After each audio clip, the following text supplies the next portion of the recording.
Pai do Senhor, para os irmãos, queria deixar uma palavra aqui no livro de Gênesis, capítulo 2, versículo 7, diz assim: "E formou o Senhor o homem do pó da terra, soprou em seu nariz fôlego de vida, e o homem foi feito alma vivente." No versículo 16 diz assim, no capítulo 2 diz assim: "E ordenou o Senhor Deus ao homem, dizendo-lhe: de toda árvore do jardim comerás livremente, mas da árvore da ciência do bem e do mal dela não comerás, porque no dia que comer dela certamente morrerás." Imagine você, de repente você se encontra esperando uma criança, um filho. A preocupação sua é em preparar o ambiente para receber essa criança.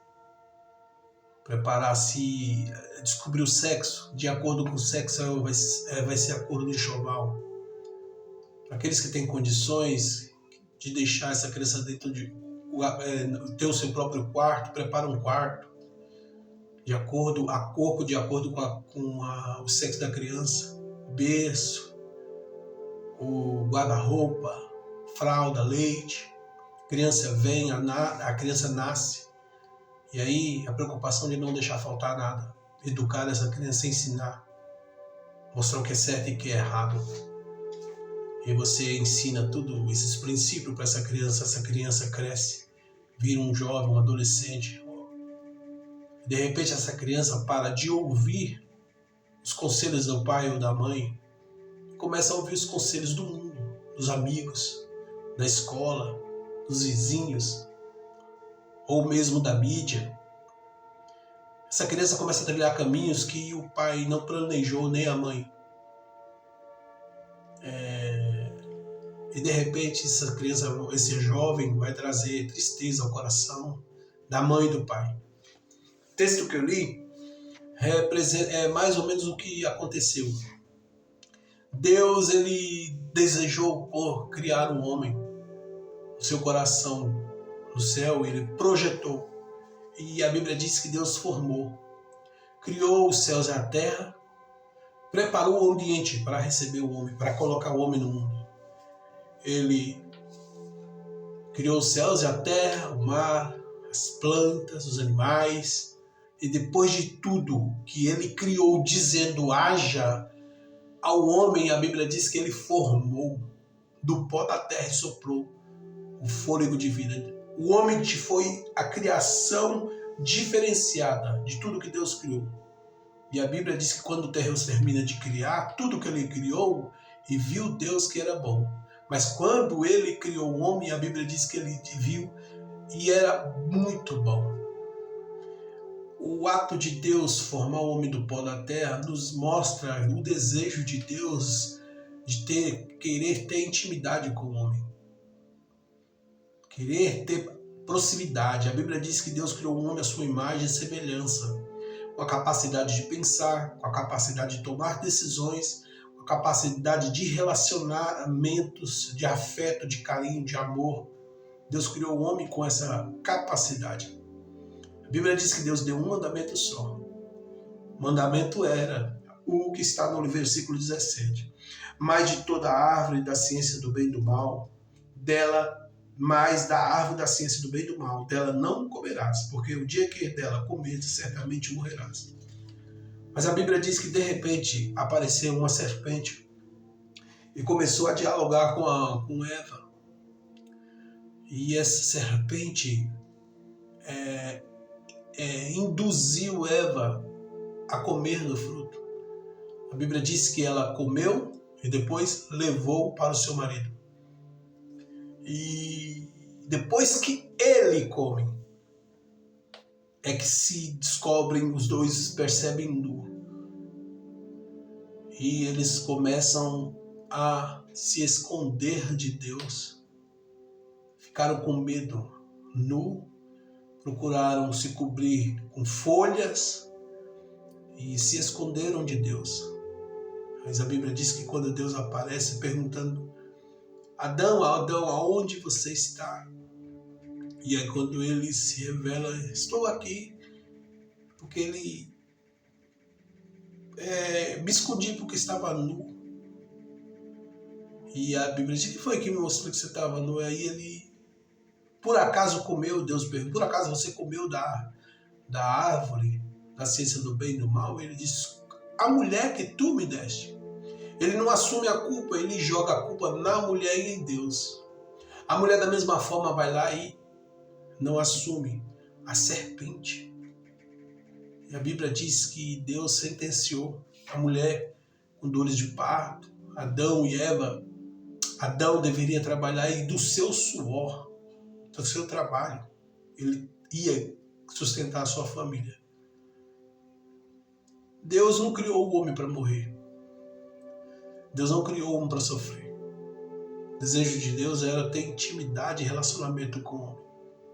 Mas o homem desobedece a Deus e começa a trilhar o caminho da morte. A Bíblia diz que quando eles comeram da árvore, os processos de morte começaram a se instaurar no seio da família.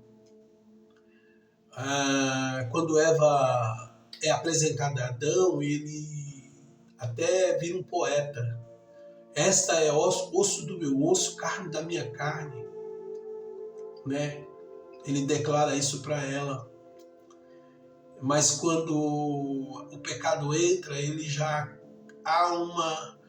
não assume o erro e joga a culpa nela. Aquilo é um rompimento, sabe?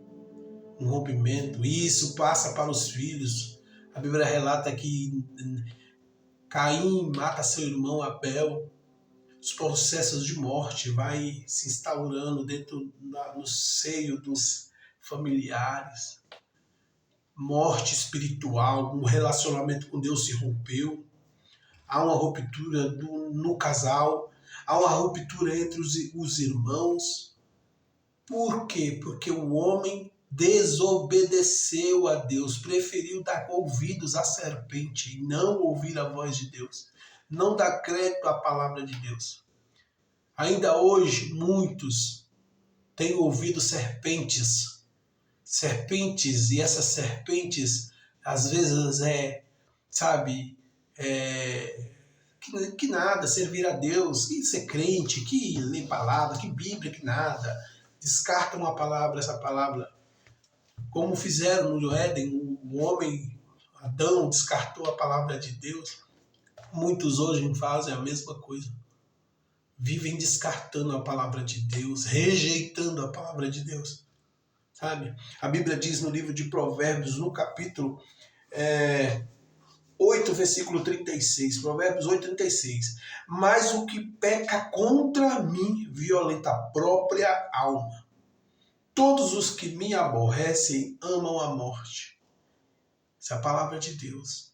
Quem peca contra Deus, quem rejeita a palavra de Deus, quem rejeita Deus, quem mata, mata esse relacionamento de Deus. Quem mata o seu relacionamento com Deus está se matando a si mesmo. Porque o homem é dependente de Deus. Nós somos dependentes de Deus. Nós não podemos querer viver uma vida longe de Deus. Porque quando a gente vive fora da presença de Deus, longe de Deus, a nossa vida é de mal a pior. É de mal a pior. A palavra de Deus, esse aqui, é o manual da felicidade. É o manual que nos direciona para o céu. Todo carro, quando você compra um carro, vem com manual.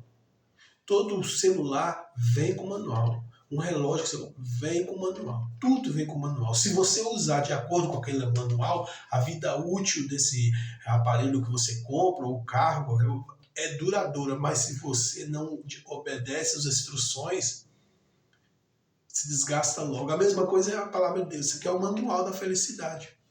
O manual do nosso relacionamento com Deus. Quem rejeita essa palavra está pecando, está morrendo. Porque ela nos ensina a nos relacionar com Deus, com nossos irmãos. O livro de Provérbios, no capítulo 13, diz assim: quem despreza a palavra traz sobre si a destruição. Quem despreza a palavra de Deus traz destruição, mas quem teme o mandamento será recompensado. Há uma recompensa para aqueles que vivem uma busca incessante de buscar a palavra de Deus, de conhecer a Deus através das Escrituras, de conhecer Jesus Cristo. Nós precisamos nos relacionar com Deus através da pessoa de Jesus Cristo, porque Ele é quem vai trazer salvação, é Ele que vai mudar a história do mundo, é Ele que muda a história do homem. Todos aqueles que se aproximaram de Jesus mudaram de vida. Zaqueu mudou de vida. A Bíblia diz que ele recebeu Jesus na sua casa. E quando Jesus esteve na sua casa, ele declarou, ele que era um ladrão, ele disse, hoje mesmo devolvo 4 vezes mais a quem eu roubei. E quando ele faz essa declaração, Jesus diz, hoje veio salvação a essa casa. Transformou a vida de Zaqueu. Quem buscou intimidade, relacionamento com Jesus, houve mudança, porque Jesus é o próprio Deus na terra. A Bíblia diz que Jesus é o Emanuel, que significa Deus conosco. Nós precisamos, não podemos desprezar a palavra, porque quem despreza a palavra morre. A Bíblia diz que Saul desprezou a palavra de Deus e ele morreu. Morreu sem intimidade com Deus, longe de Deus. Quando ele orava buscando resposta de Deus, Deus não ouviu a sua oração. Por quê? Porque ele desprezou a palavra de Deus. Quem despreza essa palavra, a oração não é ouvida. Deus escuta a palavra daqueles que ouvem a sua palavra. Deus escuta a sua oração. Aqueles que não desprezam essa palavra, aqueles que amam essa palavra, que desejam intimidade com Deus. Deus não despreza a oração desses que querem intimidade, andar na presença. Deus possa abençoar a tua vida e que você venha refletir sobre isso. O que é que você tem feito com a palavra de Deus? Quando você escuta a palavra de Deus, você escuta com o ouvido carnal ou com o ouvido espiritual? Sabe? Você precisa pensar nisso. Eu preciso ouvir, eu preciso buscar conhecer a palavra, para que eu venha receber a recompensa. Qual recompensa? De um dia ir morar com o meu Deus e estar na glória com Ele. Esse é o caminho que Jesus oferece para nós. Ele é o caminho, a verdade e a vida, e nele ninguém vai ao Pai se não for por Ele. Que Deus abençoe a tua vida. Amém?